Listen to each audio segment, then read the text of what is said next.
హల్లెలూయా. Good morning. ప్రతిదినము దేవుని కృపావార్త కొరకు ఎదురు చూస్తున్న నా ప్రియమైన దేవుని బిడ్డలకి నా వందనాలు.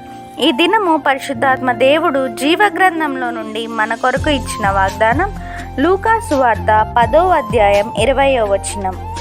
అయినను దెయ్యములు మీకు లోబడుచున్నవని సంతోషింపక మీ పేరులు పరలోకమందు వ్రాయబడి ఉన్నవని సంతోషించుడని వారితో చెప్పెను.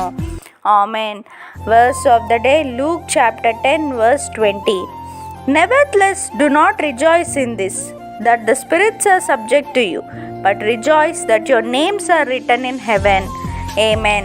ప్రభు యొక్క కృపా సమాధానాలు మీకు మీ కుటుంబానికి ఎల్లప్పుడూ తోడైండునుగాక. ఈ వాగ్దానం విన్న మీ అందరినీ శాశ్వతమైన ప్రేమతో ప్రభు ప్రేమించునుగాక. May God bless you and wipe away every tear from your face. Amen.